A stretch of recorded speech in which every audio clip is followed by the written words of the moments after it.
hey, thought that I would do this, and I'm going to the post office, which is only 10 minutes away, so maybe that'll keep me from rambling on, and hopefully this update will not end with me crying, because the last one was kind of embarrassing, super cringe.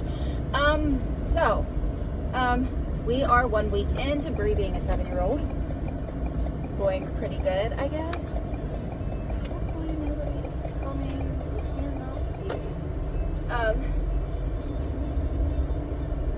Last week, so let me go back. She had an accident the day after I had my second surgery, the surgery that cleaned up the staph infection. The day after, she was playing and she fell off a playground apparatus. I love that song. She ended up knocking herself out, busting her head wide open. Long story short, she ended up being diagnosed with a concussion. She got stitches in her eyebrow,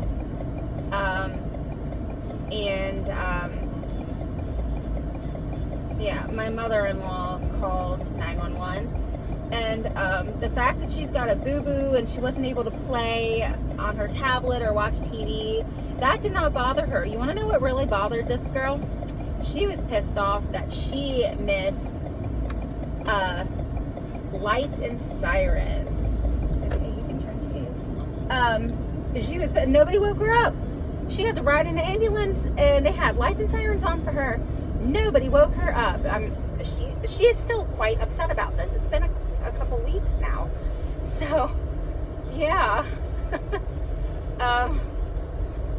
I guess it's a good thing that she's not very, traumatized by it. So, yeah.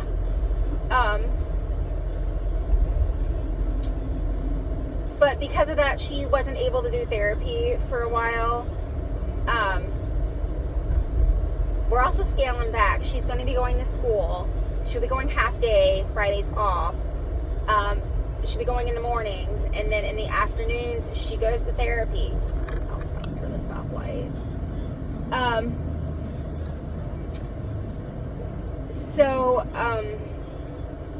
We're kind of scaling back on therapy. We'll see how she does. You may remember earlier in the year, they told us that she was doing so well that we could scale back on therapy. But we opted to keep her going because, like the doctor said, therapy will not be harmful to her. It'll always be beneficial to her. If she can go 5 days a week, all day long, why not? And we hired Kim, and Kim was Bree's, her nurse. She drove her to and from therapy when I couldn't. We could manage that. So, yeah. So, I'm excited to see what happens with Bree going to school longer. Before her surgery, she was going to school 2 days a week. But then after she had her surgery, and then the 5 days a week therapy was mandatory, there was just no way to fit school in her schedule, in her therapy schedule. So we had to take a backseat to school, but James and I are both teachers, so we worked with her at home. And Bree is a smart little cookie. She truly is. The only thing she's behind on is speech, obviously, because she was trained for so long. I had a Tesla in front of me. Wow, I've never seen one of those. Anyway, she's a little behind in her speech and speaking, which is normal because she had a trach for so long. And she's behind socially. So excited to see what school does for her. She's excited about it. Brandon, on the other hand, will be going to school also 2 days a week. You ask him if he's excited about it, and he doesn't really quite get school. You ask him if he's going to go to school, and he says no, he's going to stay here. He's going to stay home forever. So, we'll see. Hopefully, school will be okay for Brandon. I worry about both of the kids because neither one of them really have, like, you ask them who their best friends are, and they say, like, Zach, which is our nurse, and Joy, Jay's youngest sister, who is like the coolest babysitter, best auntie ever. Like, they love their Auntie Joy. You might know Joy as Beaners. Everybody calls her Joy Bean or Beaners. So if you don't know who Joy is, it's Beaners. Yeah. Going to school, it's going great. I hate when people jerk around with my mirrors. And you don't realize until you, like, really need your mirrors. So, other news is that I'm doing okay. Having a good day today, you can probably tell by my voice. So I'm actually kind of excited to get some cleaning done. Who's excited to clean? I am, because my house is a mess. I'm still having, like, a lot of pain. The stint is, like, the most frustrating thing about all of this. And it'll be there for a while, so that actually really sucks. And it hasn't seemed like I've gotten used to it. Like, it still is, like, terribly uncomfortable. But I am sleeping better.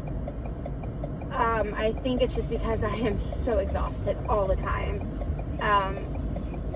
You know, I was just frustrated last week and talking about just how frustrating it is to need a nap at the end of the day. I'm not going to chance it. I'm going to sit.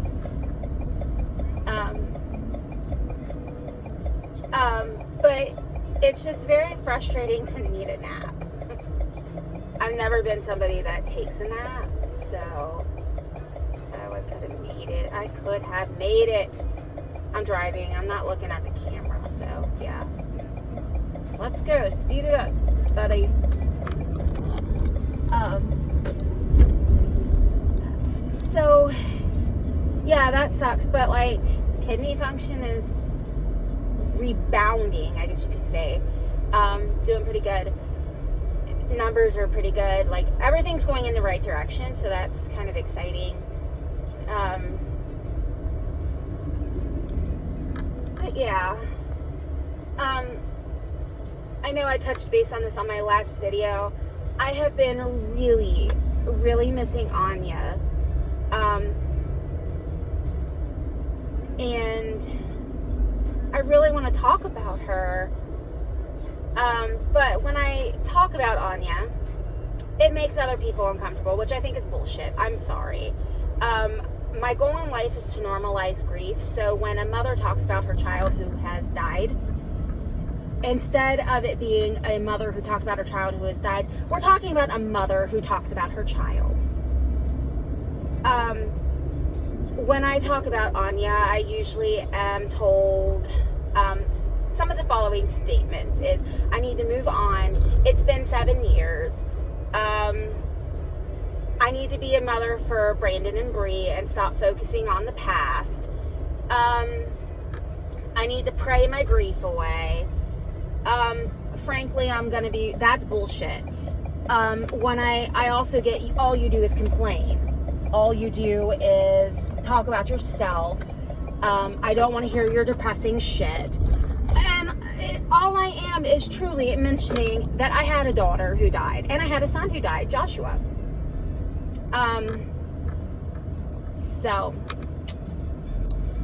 yeah, my goal is to normalize grief to where people can talk about people they love who have died and not have people make statements like that. It seemed like online was one of the best places where I could actually share my grief publicly, But I've recently learned that that's not the case. So I don't know what to do. I'm talking about her here. I miss her so much. It's unbelievably cruel that she was taken from me. Taken from us. I mean, we both adored that girl.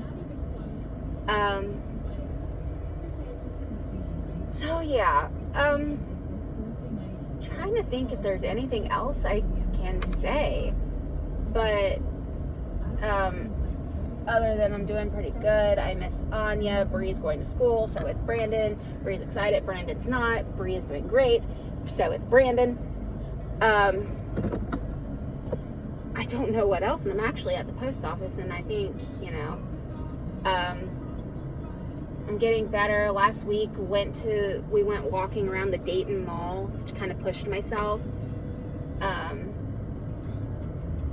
Of course, I came home and took a long nap after, but yeah, just it's getting there, So feeling good today, feeling strong, and I guess you could say. And I'm at the post office, so I will talk to you all soon.